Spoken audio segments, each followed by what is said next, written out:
Boa noite, irmãos. Graça e paz. Bondade de Deus é podermos estar juntos mais uma vez. Hoje já nos reunimos pela manhã e o Senhor nos concede graça, bondade e misericórdia para estarmos juntos aqui. Eu quero falar sobre algumas tensões ou algumas poucas tensões, mas que são suficientemente importantes para que discernamos, para que a gente possa viver uma vida cristã autêntica. Sobre a autenticidade da vida cristã. A autenticidade da vida cristã depende muito sobre aquilo que a gente crê. É aquilo que a gente crê, é aquilo que a gente sabe sobre o que crê, é aquilo que a gente sabe sobre a pessoa em quem cremos, é que define a nossa vida cristã. A vida cristã é uma caminhada, e nessa caminhada, em volta de muitas vozes, em volta de muitos problemas, em volta de muitas questões que nos aparecem, também há muitas propostas para a gente solucionar os nossos problemas. E com essas muitas vozes, a gente acaba se perdendo, ouvindo outras vozes, que não são e que não é a voz do Senhor. A intenção dessas vozes é nos confundir. Não só nós, mas o mundo. O trabalho de Satanás não termina. A sua função principal é confundir os que não conhecem Cristo, para que não conheçam, e os que conhecem Cristo possam se apropriar ou entender dessa apropriação somente no que Ele pode oferecer. O seu foco, que trabalha junto com a nossa tendência carnal, é que os nossos olhos estejam fitos, focados somente nessa vida. E quando a gente começa então a focar somente nessa vida, levanta-se muitos Cristos. Cristo que vai solucionar os muitos tipos de problema, e a nossa mente, a nossa capacidade de imaginação, qual Calvino diz que o nosso coração é uma fábrica de ídolos, a gente acaba, por si só, levantando muitos Cristos que soluciona um problema específico. Eu tenho um Cristo para essa solução. Quando esse Cristo soluciona esse problema, eu crio um outro Cristo para essa solução, e esse é o trabalho do nosso inimigo. Quero ler com você Mateus 16. Vou ler do 13 ao 17 e depois do 21 ao 23. Mateus 16,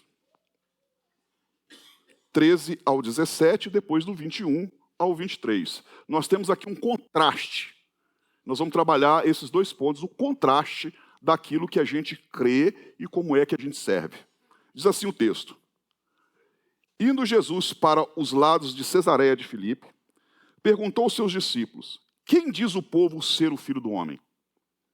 E eles responderam: Uns dizem João Batista, e outros Elias, e outros Jeremias, ou alguns dos profetas.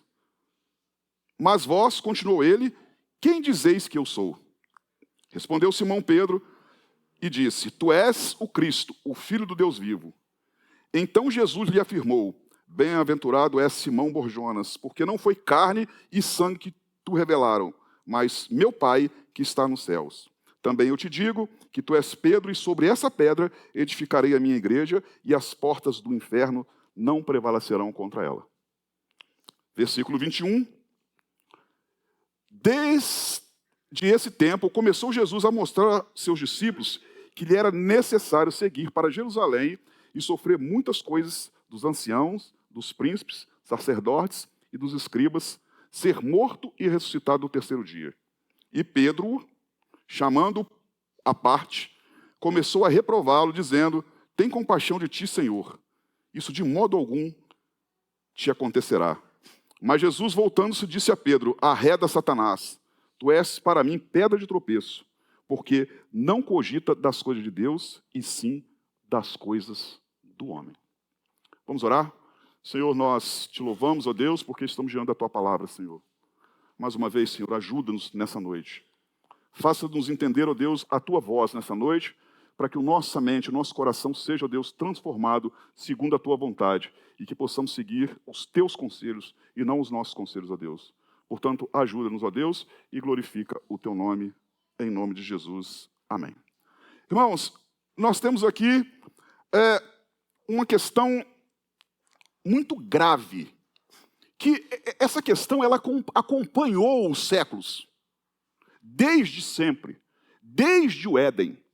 Há uma intenção em distorcer a graça de Deus, o favor de Deus, a pessoa de Deus, caminhando até a distorção da própria pessoa de Cristo. Isso é um empreendimento do inimigo da nossa alma, que ele tenta nos desconcentrar, nos desfocar daquilo verdadeiramente que Cristo veio fazer por nós. Há muitas coisas que nós podemos fazer. Há muitos problemas que nós podemos resolver. Há muitas soluções que nós podemos trazer. A ciência traz solução. A medicina traz solução. A ciência traz solução. Mas existem coisas, e existem especificamente uma coisa que somente Cristo pode fazer. E então, vislumbrado por todos esses problemas menores até, em que outras pessoas ou coisas podem resolver para nós, nós acabamos em colocar expectativa demasiada em coisas e pessoas erradas. E é por isso que há muita gente decepcionado com a igreja, se não com Cristo. Foram-lhes apresentados, foram-lhes mostrado um Cristo fora do Evangelho, foram-lhe mostrado um Cristo fora da redenção, foram-lhe mostrado um Evangelho sem pecado, foram mostrado um Cristo que resolve todos os seus problemas, mas nunca disseram a elas que o problema que ela tem e ela não pode resolver, que é o problema mais antigo da humanidade, então ela não conhece nem o Cristo Redentor e nem conhece o Evangelho que mostra o Cristo Redentor. Por isso, há muita gente decepcionada. A decepção nada mais é do que uma confiança demasiada em coisas e pessoas que não resolvem os nossos problemas.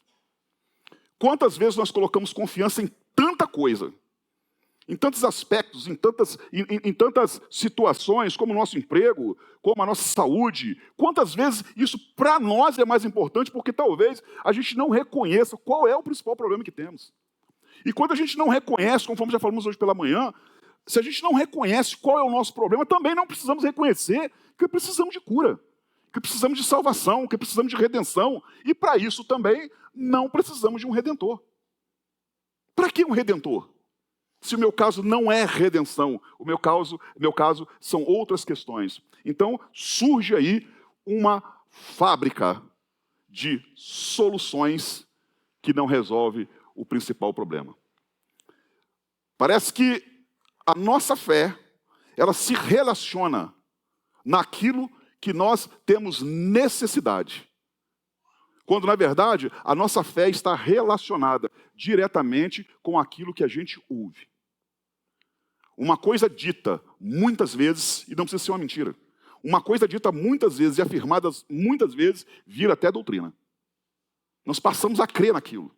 Passamos a crer naquilo, porque experimentamos, ou alguém experimentou, ou alguém nos deu testemunho sobre aquilo, mas a gente não tem vivência sobre aquilo, então passa a ser uma experiência vivida por alguém e comprovada para nós ou desejada por nós. Isso deixa com que a nossa mente fica totalmente confusa. Então passamos a não conhecer mais a nossa necessidade e aquele que supre a nossa necessidade. Então, a nossa fé está diretamente ligada com aquilo que ouvimos. Então eu reafirmo que se alguém não ouviu o Evangelho, se alguém não ouviu o verdadeiro Evangelho, o Evangelho de Cristo, ele não conhece a Cristo. E se ele não conhece a Cristo, ele também não se conhece. Ele não sabe quem ele é. Ele não sabe do que ele precisa. Ele não sabe da sua necessidade. Ele não sabe da sua enfermidade. Ele não sabe sobre quão grave condenação ele vive. Porque é o Evangelho quem anuncia o meu estado e a solução para aquele estado. Fora disso, fora de Cristo, não há salvação, nem temporária. Observe então que, dito isso, a gente vive numa situação muito grave. Muito grave. A situação é tão grave que nós amenizamos essa situação. Nós preferimos amenizar, para que eu fique bem com você, para que você fique bem comigo, para que a gente seja sociável, para que a gente seja aceito, para que a gente seja interagido. A gente não tem mais, isso penetrou tanto, ficou tão grave, que a gente não tem coragem ou não tem mais compromisso, aquilo que Atos chama de ousadia, para dizermos verdades. E o pior do que isso, quando ouvimos verdade, somos afrontados, em vez de sermos confrontados. A verdade, ela nos confronta. A verdade, ela nos deixa em má situação. Porque o amor é verdade. O amor trabalha com a verdade. Onde não há verdade, não há amor.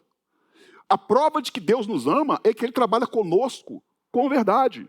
Com justiça, claro, mas com a verdade. É a verdade que promove a justiça. Toda mentira promove a injustiça. E promove também o desamor, a falta do amor. Então a gente precisa retomar esse pensamento, olhar para essas circunstâncias e perceber que se nós somos discípulos de Jesus, nós precisamos saber quem é Jesus. Nós precisamos conhecer Jesus. A multidão ouviu falar de Jesus. Nós não. Nós precisamos ter certeza de quem é Jesus.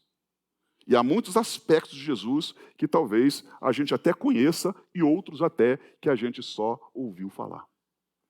Há muitas coisas que saem da nossa mente, saem do nosso contexto, saem da nossa convivência. E a gente então passa a viver uma vida tão relativa, que quase não há diferença nenhuma, só na nossa moralidade, só naquilo que é moral, só naquilo que eu não faço, ou naquilo que eu deixei de fazer, ou naquilo que o outro faz e não deixou de fazer. A nossa fé, a nossa santidade está baseada nisso. Só que a nossa santidade, nas Escrituras, não está baseada nisso.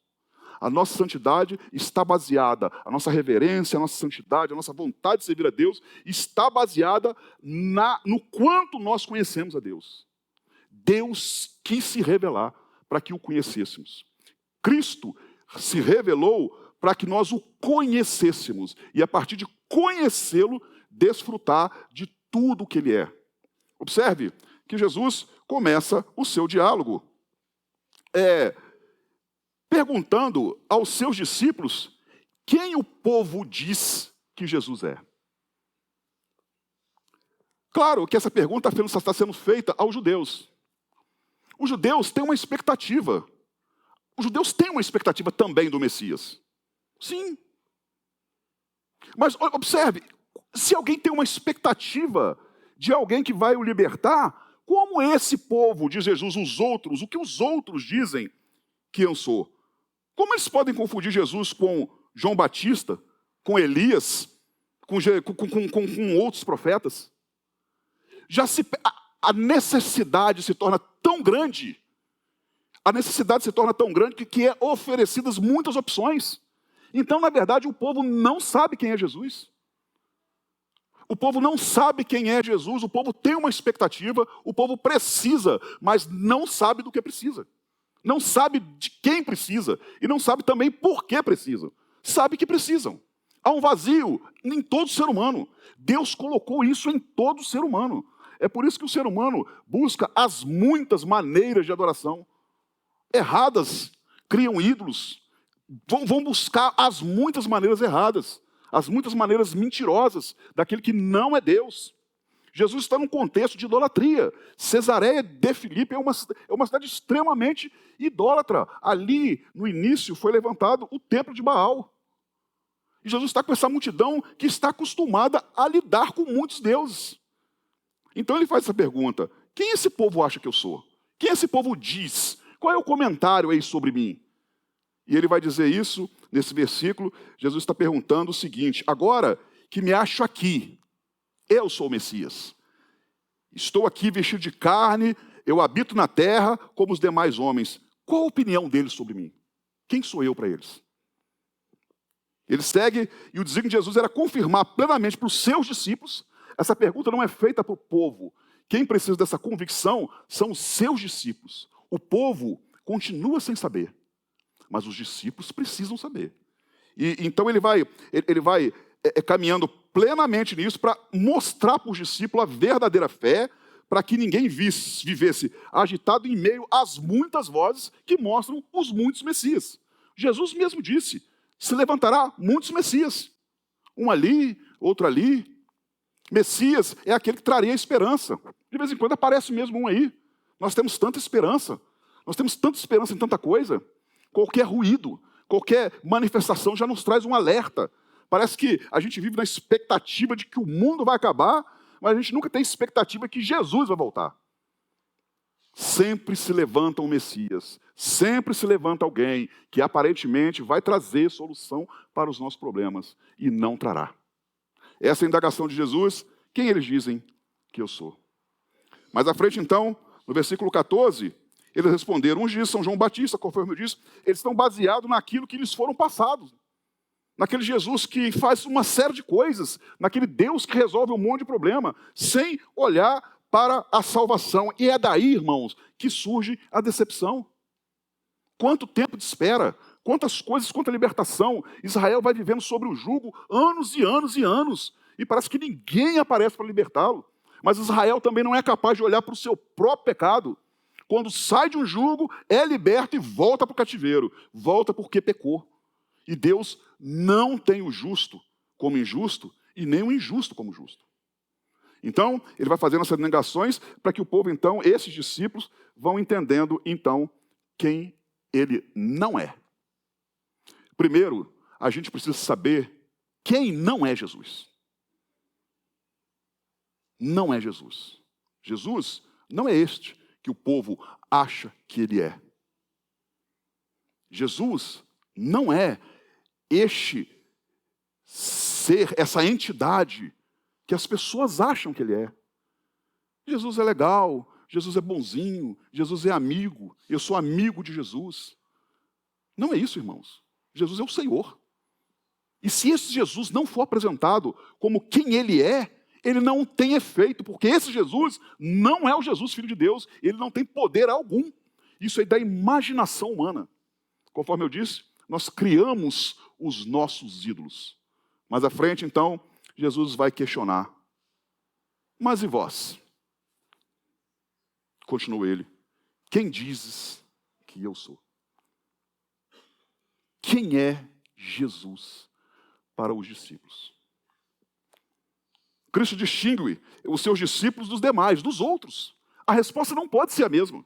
A resposta não é a mesma. Porque a estes, Jesus de fato se revelou quem ele é. Isso precisa estar muito claro para nós. Jesus se revelou para mostrar para nós quem ele é, para deixar essa evidência plenamente clara que há uma distinção entre os que servem e os que não servem, entre os que conhecem e entre os que não conhecem. Não há uma mistura, ou você conhece Jesus ou você não conhece. Jesus quer deixar isso claro para eles, na intenção máxima de mostrar que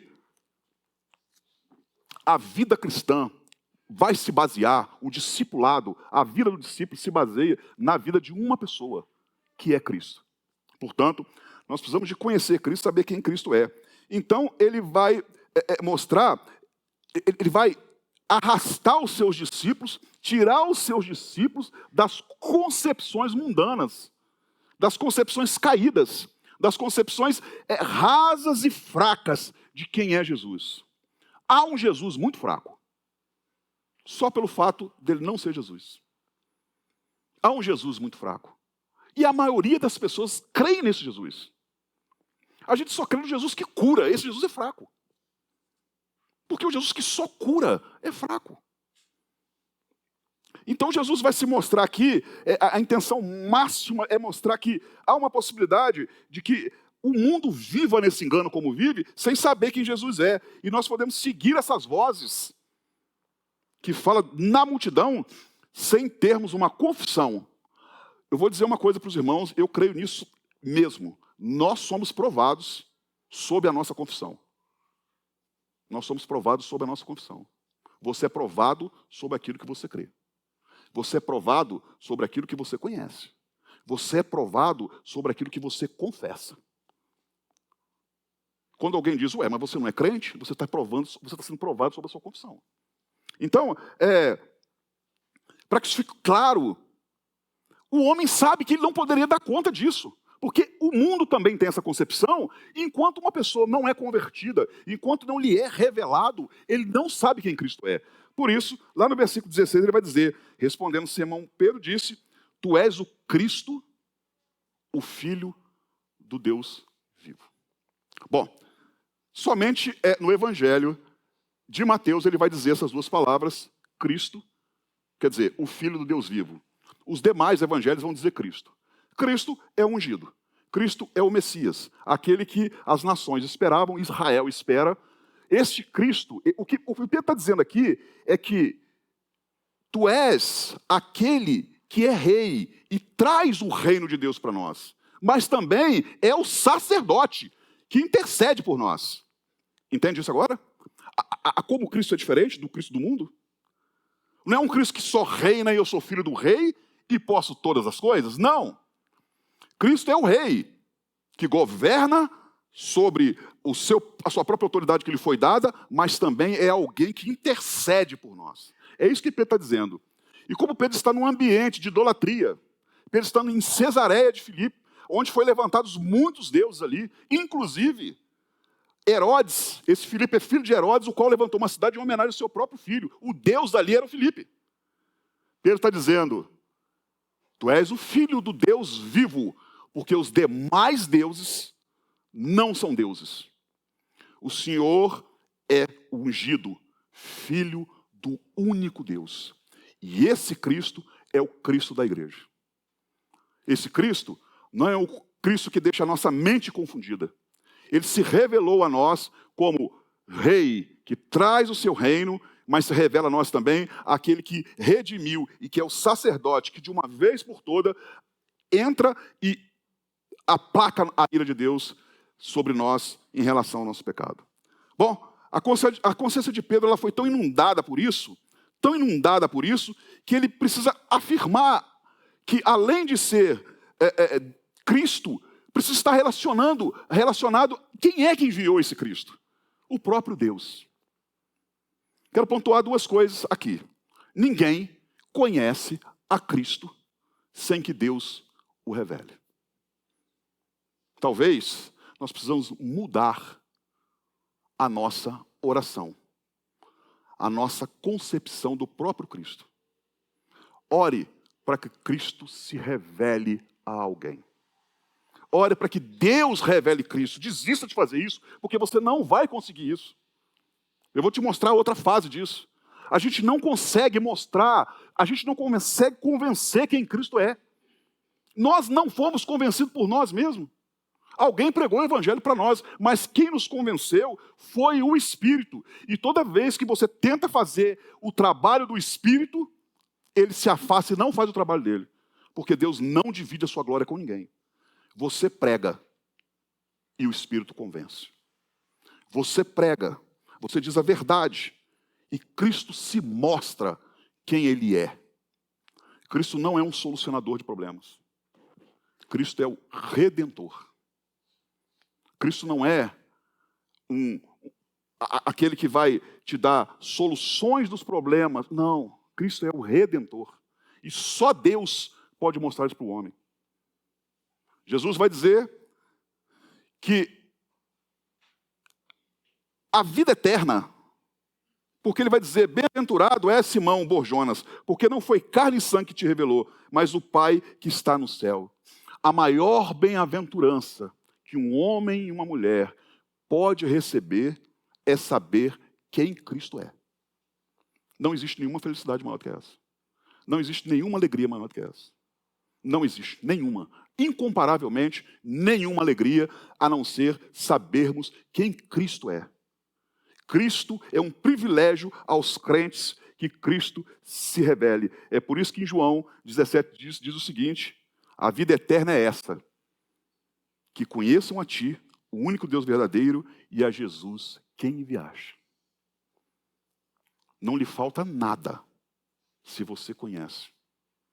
Agora, para quem não conhece, embora tenha tudo, lhe falta tudo. Quem não conhece a Cristo não tem nada.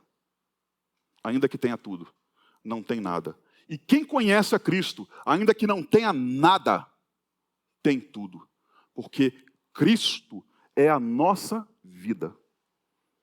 Perder bens, perder tantas coisas, não é tão temeroso para o homem quanto perder a vida. Significa que se não temos Cristo, não temos vida. A nossa vida é Cristo. E é isto que Cristo quer deixar claro aqui, dizendo que bem-aventurado é aquele que recebeu essa revelação, o qual a carne e o sangue. A carne das coisas terrenas, das necessidades terrenas, tenha revelado Cristo para nós. E o sangue, essa vida curta, essa vida temporária que nós temos, não é isso que nos revela Cristo. Não é sobre esse Cristo que a gente está falando. Não é sobre Cristo que a Bíblia diz. Não é esse Cristo que morreu por nós. O Cristo que morreu por nós é aquele que é revelado pelo Espírito ao ponto de nos convencer que nós precisamos dele. E sem ele, nós estamos mortos. Já nascemos mortos. Estamos condenados. Nós precisamos entender que Cristo, a alegria do crente, a alegria do homem, é conhecer a Deus e a Cristo a quem ele enviou. Fora disso, irmãos, a sua vida não tem nenhum sentido. Não tem sentido. Não faz sentido viver. Observe que vale lembrar que essa revelação ela cogita das coisas de Deus. É isso que Jesus está dizendo aqui. Por não ser a carne que revela, ser Deus que revela, então ela só pode cogitar das coisas de Deus. Significa que a gente, a partir de aqui, olha para as coisas de Deus, sabendo de onde é que as coisas que nós temos vêm. Elas vêm de Deus. E por isso nós precisamos também perceber que há uma coisa muito significativa aqui. Versículo 18 diz assim, ó: porque eu te digo que tu és Pedro, e sobre essa pedra edificarei a minha igreja, e as portas do inferno não prevalecem contra ela. Quero te dizer uma coisa um pouco assustadora. Existe uma igreja que a porta do inferno prevalece contra ela. É a igreja que não tem o Cristo do Deus vivo. Essa igreja, a porta do inferno prevalece sobre ela, enganando as multidões. A igreja que não tem Cristo, que tem o nome de Cristo, que tem a fachada de Cristo, tem o nome, o CNPJ de Cristo, o nome fantasia de Cristo, essa igreja não pertence a Cristo. Quem prevalece sobre ela é Satanás. Jesus chama em Apocalipse de sinagoga de Satanás. Essa igreja é a igreja em que prevalece, que cogita das coisas do homem. Isso é muito sério. As coisas que cogitam das coisas do homem é onde o homem acha que nessa instituição, nessa igreja, é dele. Que as soluções e as resoluções vêm dele. É o que ele faz, é que mostra que a igreja é ou não é. São as suas intenções, são as suas estratégias, são as suas ideias, são os seus montantes, são os seus sermões em Cristo. Aquelas igrejas que trazem soluções temporárias, mentirosas para essa vida, essas igrejas são sinagogas de Satanás, diz as Escrituras. Ela embebedou as nações. E a função de Satanás é mantê-los bêbados. Mantê-los ali achando que estão servindo a Deus, mas não se serve a Deus sem Cristo. Não se serve a Deus sem Cristo. Eu não posso servir a Deus sem Cristo. E não posso servir a Deus e a Cristo sem saber quem Cristo é. A função do inimigo da nossa alma é manter o povo preso e até manter por um tempo enganado, não para sempre, porque não é possível, diz as Escrituras, fazendo com que alguém ache que está servindo a Deus sem conhecer a Cristo. Irmãos, isso é impossível. Observe. Versículo 21. Olha aqui. Desde esse tempo começou Jesus a mostrar aos seus discípulos que lhe era necessário seguir para Jerusalém e sofrer muitas coisas dos anciãos, dos príncipes, sacerdotes e dos escribas, ser morto e ressuscitado no terceiro dia. Observe que, vou terminar de ler mais o restante aqui, e Pedro, chamando-o à parte, começou a reprová-lo, dizendo: tem compaixão de ti, Senhor, isso de modo algum acontecerá.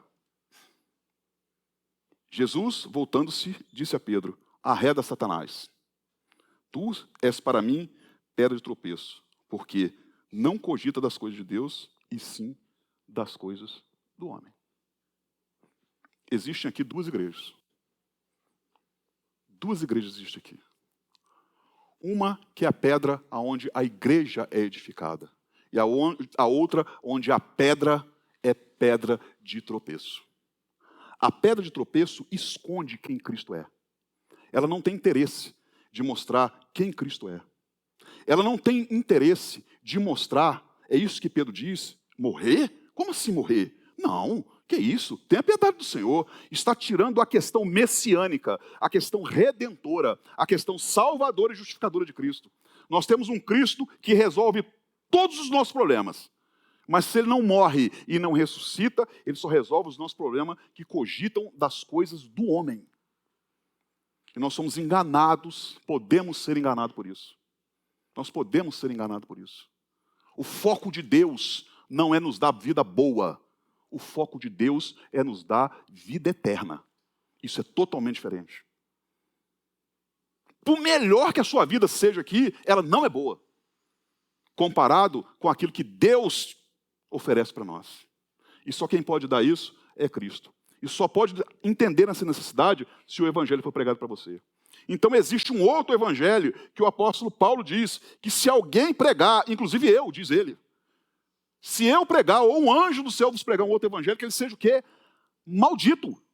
Porque ele não traz nenhum benefício das coisas de Deus para ninguém. Ele só traz benefício das coisas do homem. Satanás sabe muito bem do que os homens cogitam, porque foi isso que ele tentou fazer com Jesus. É só você prostrar e me adorar. Eu te dou tudo aquilo, tudo isso que você vê aqui, ó, eu posso te dar. Não pode nada. Jesus já era dono daquilo. Só que aquilo não interessava para Jesus. Porque não é dali que ele veio. Jesus vem do céu. E quem conhece o céu, não cogita das coisas da terra. Quem espera no céu, não tem esperança das coisas da terra. Não há uma esperança. Morrer para nós é lucro. E se vivermos é Cristo.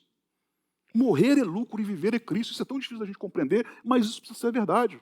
Se você cogita das coisas do céu, você cogita das coisas de Deus, é isso que tem que estar no nosso coração. E é isso que nos faz um discípulo de Cristo. Conhecer o que é que Cristo trouxe para nós. Cristo não traz para nós, isso não é uma aventura, nós não estamos vivendo uma aventura. Isso aqui não é uma aventura, isso aqui é uma peregrinação. E na peregrinação há muitos perigos, há muitos salteadores, há muitos ladrões, há muitas ideias, há muitos convencimentos tentando tirar você do caminho. A nossa graça que está sobre nós é que a mão de Deus está sobre nós. Senão, irmãos, nenhum de nós estaríamos mais. Porque não é nada fácil. Se esse Cristo não se manifesta, se nós não entendermos isso, que a gente precisa conhecê-lo, precisa servi-lo, precisa saber que este Cristo não cogita as coisas do homem, cogita as coisas de Deus. Nós entramos então nesse rol, nessa rota de começar a cogitar as coisas dos homens. O apóstolo Paulo vai dizer que mais miserável. Miserável, gente, não é pobre. Pobre é quem tem pouco. Miserável é quem não tem nada. Pobre é quem tem pouco. Pouco em relação economicamente, tá? Porque pobreza tem relação com a economia. Se você olhar para trás, tem alguém mais pobre que você. Se você olhar para frente, tem alguém mais rico que você. Então, pobreza não resolve, não está relacionada aqui. O que está relacionado aqui é miséria. Miséria é não ter nada. É você olhar para frente, não tem ninguém com menos do que você tem. E olhar para trás também, ninguém tem menos que você.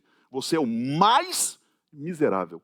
Se você espera em Cristo somente para essa vida. É isso que Satanás quer fazer. Tirar do nosso foco, tirar da nossa ideia que é preciso que Cristo morresse. É preciso que Cristo ressuscitasse. Não é esse Cristo que nós entregamos com uma bolsa de presente para as pessoas. Não é esse que a gente está falando. É um Cristo que morreu e que ressuscitou. E que nós precisamos tomar posse disso no seu próprio nome. Porque esse reino que é estabelecido, essa misericórdia que é estabelecida em nenhum outro nome. Porque a nenhum outro nome foi-lhe dado poder. Nenhum outro nome. Nenhuma outra ciência, nenhum outro conhecimento, nenhum outro bem. A nada foi dado poder para que pudéssemos ser salvos dele mesmo. Deus não nos tirou do inferno. Deus não nos mandou para lá. É diferente. Deus não nos tirou do inferno. Deus não nos mandou para lá. Deus nos tirou da sua própria mão de ira. Nós estávamos sob a ira de Deus. Ai de nós, na mão de Deus, do Deus irado. Ai de nós, diz as Escrituras. E quem aplaca isso é Cristo. E se Cristo não morre, se não é esse Cristo que a gente prega, se não é esse Cristo que a gente vive, se não é esse Cristo que a gente crê, a nossa confissão de fé cogita para as coisas do homem. Pior do que isso, cogitar para as coisas do homem é estar a serviço de Satanás. Todas as vezes que eu nego a suficiência de Cristo, eu me coloco a serviço de Satanás. Toda vez que eu nego que o Evangelho é suficiente, que o Evangelho é o poder, não tem outro poder. Toda vez que eu tento colocar coisas, penduricalhos nesse Evangelho, para que ele seja mais atrativo, para que ele seja mais aceitável, e eu tenho que ter melindres para falar dele, eu estou a serviço de Satanás. Estou a serviço de Satanás. Toda vez que eu acho que eu tenho a solução para a igreja crescer, eu tenho a solução para melhorar isso, para melhorar aquilo, eu estou a serviço de Satanás, porque a igreja não pertence a nós. Quem acrescenta é o Senhor. E se você não pode salvar a você mesmo, você não pode salvar a ninguém. E se você resgatou alguém, trate de salvá-lo agora, porque Deus não tem nada com isso. Toda vez que eu tenho essa estratégia, que eu confio em mim, que eu confio no dinheiro do caixa, que eu confio no caixa da igreja, que eu confio nos talentos da igreja, que eu confio nos ministérios da igreja, eu estou a serviço de Satanás. Porque a minha confiança não está em Cristo mais. Existem outras coisas que eu posso agregar, sendo que a igreja não é nossa. E toda vez que, como eu disse, que eu adultero esse evangelho, colocando ele de uma maneira fofa, de modo que você pode vir que você vai ganhar um presentinho. Não é presente, não. Você está ganhando liberdade. Liberdade não é presente. Liberdade não é presente. A sentença que era contra nós foi cravada na cruz. Diz Colossenses no capítulo 2. O qual Cristo mesmo expôs a vergonha àquele que era o nosso acusador. É isso que Cristo fez. O que Cristo diz é o seguinte: não há mais nenhuma condenação. Paulo diz, é claro, mas o que Jesus está fazendo é exatamente o que Paulo está dizendo. Não há mais nenhuma condenação. Isso não é presente não, tá? Porque você não pagou a sua dívida. Alguém pagou. Não há mais condenação para os que estão em Cristo Jesus. É preciso estar em Cristo Jesus, o Filho do Deus vivo, para que nós possamos não cogitar as coisas da carne. Nós temos essa tendência porque nós somos carnais. A nossa natureza inclina para isso. Como eu disse, se não fosse o Senhor, ai de nós. Nenhum de nós estaríamos aqui. Não teremos desejo nenhum de estar aqui. E muitas vezes nós lutamos para estar aqui. Nós não queremos, mas eu vou. Venha mesmo. Até que isso se torne agradável. Até que isso se torne prazeroso. Até que isso se torne, de fato, parte da sua vida. Então a gente precisa tomar esse cuidado de que existe uma igreja que é fundada por Cristo. Esta igreja cogita as coisas de Deus. A sua preocupação é viver em santidade. A sua preocupação é viver não na moralidade, mas viver na obediência das Escrituras. Essa igreja, ela não cogita as coisas do homem, Porque, independente do que o mundo pensa, ela é fiel. Ao contrário dessa, está preocupada em quantas pessoas virão para cá e nos acharão agradáveis. Quantas pessoas nos amarão. Quantas pessoas gostarão de nós pelo fato de nós a tratarmos bem. Não é sobre isso. Não é sobre isso. O nosso amor é muito pouco. O nosso amor é pequeno demais para acolher alguém. Pequeno demais. Se não fosse Deus, nós nem amaríamos. A Bíblia diz que o amor de Cristo, pelo Espírito Santo, foi derramado nos nossos corações. Se esse amor não fosse derramado, a questão não é que ele esfriaria, a questão é que ele não existiria. Se a gente não tomar cuidado, nós podemos ser levados por essas questões que são graves e atuais. Elas estão diante dos nossos olhos. Nós podemos estar em cima do muro, cogitando tantas coisas de lá, quanto nos são convenientes, quanto as coisas de cá, quanto não são convenientes. Então, eu quero destacar aqui que o que se sabe sobre Jesus é o que se sabe sobre a igreja. A igreja é de Jesus. A igreja é a noiva de Cristo. A igreja vive para Cristo. Quem tira suas rugas e quem tira suas máculas, que são as nossas, os nossos pecados, não vou mais na igreja porque aquele irmão, não entra nessa. Não entra nessa. Quem tira essa mácula e quem tira essa ruga é Cristo. E isso já está pago. Você não pode fazer nada. Precisamos também saber o que se sabe sobre Jesus só é revelado por aquilo que Deus nos revelou. O mundo não sabe nada sobre Jesus. A caricatura de Jesus é uma caricatura mundana. A Bíblia diz quem Jesus é. E não é só a Bíblia, não. Deus nos fala nos nossos corações, onde o Espírito Santo de Deus testifica com o nosso espírito que nós somos filhos de Deus. Nós não somos só salvos. Já seria o suficiente. Não é isso que o filho pródigo diz? Se meu pai me receber apenas como um servo, já está bom. Mas não foi isso que Deus fez conosco. Deus nos tirou da condenação, disse pela manhã, e nos deu a graça de sermos chamados filhos de Deus. Deus te tira imerecidamente, te adota imerecidamente. Deus não precisa de filho. Caridade, misericórdia. Caridade, né? Amor. A palavra caridade não tem nada a ver com a palavra caridade e amor. Carisma. Deus te tira do lamaçal, da condenação, lá do corredor da morte, e te traz para o seu seio, e te dá o status de filho. Você agora é filho de Deus. E por isso, a gente precisa entender que a igreja edificada por Ele tem Ele mesmo como garantidor. Nós podemos sofrer tribulações, aflições, afrontas, nós podemos ir presos, mortos, mas a porta do inferno, porta aqui é todo o equipamento bélico, não é uma lutinha de espada não, é equipamento bélico. Pensa hoje, no século XXI, o que é o equipamento bélico lá dos Estados Unidos, por exemplo. É todo esse equipamento bélico contra você. Não prevalece sobre a igreja. O inferno não tem poder sobre a igreja. Não tem. Por quê? Porque o poder que está na igreja pertence ao Senhor e não a nós. Nós não temos poder nem para erguer e nem para derrubar. Nós não temos palavra final na igreja. Quem tem palavra final da igreja é o dono da igreja. É ele que diz sim e não. E acatemos.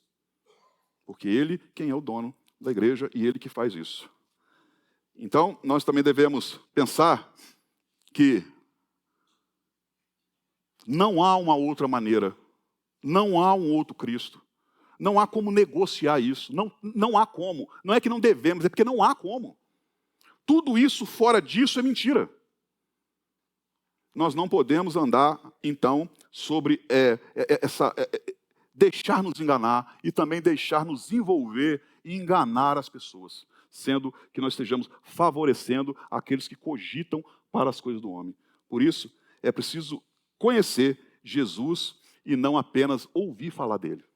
Os outros, quem os outros dizem que é? Os outros dizem, mas e nós? Quem é que as pessoas dizem, quem é que nós dizemos que Jesus é? Quem é Jesus? Quem é Jesus? Outra coisa, é preciso buscar esse conhecimento e a relação na verdadeira fonte. Não são nas filosofias, não são nas engenharias do mundo. Essa fonte está nas Escrituras. Jesus é o que as Escrituras diz que ele é, e mais nada. Não tem concepção, não tem melhoramento, não tem pioramento. Jesus é o que as Escrituras diz que ele é. E é preciso definitivamente crer que, apesar de haver muitas vozes dizendo sobre Jesus e a sua igreja, que a igreja é isso, que a igreja é aquilo, a igreja é de Jesus. A igreja é do Senhor. Por pior que ela pareça estar, por mais falida que as pessoas dizem que ela está. Não, quem está falida são os homens, a igreja não. Cristo não morreria, sendo Deus, por alguém que fosse nele vitorioso. Não morreria. Cristo fez porque sabe o que fez. Depende dele e não de nós. Ainda que a igreja demonstre que está desse estado, ela não está. Porque eu estou falando da igreja de Cristo. E não das igrejas que dizem ser de Cristo. E é com essa que Deus tem compromisso. Então, o nosso apelo dessa noite é: deixe a sua igreja. Dentro de cada um de nós aqui, de mim e de vocês, existe uma igreja. Nós dizemos no nosso coração qual é a igreja que nós queremos. E nós desenhamos essa igreja. Se essa igreja tivesse isso, ou se essa igreja não tivesse isso, se essa igreja fosse assim, ou se ela não fosse assim, ela seria melhor. Este não é o parâmetro. A minha igreja não é boa. A igreja de Cristo é boa. Não sou eu quem defino o que é bom e o que é ruim numa igreja. Quem define é a doutrina. Quem define é as Escrituras. Quem define é o próprio Cristo. Não é a nossa estratégia. Não é o que eu posso melhorar. Não é a cor, ou é a cor. Não é o local, não é o local. Não são as minhas estratégias. Não é nada disso. Igreja boa, igreja verdadeira, é aquela que Cristo morreu por ela e que Ele mesmo a edificou. Qualquer outra igreja é sinagoga de Satanás. É isso que a Bíblia diz.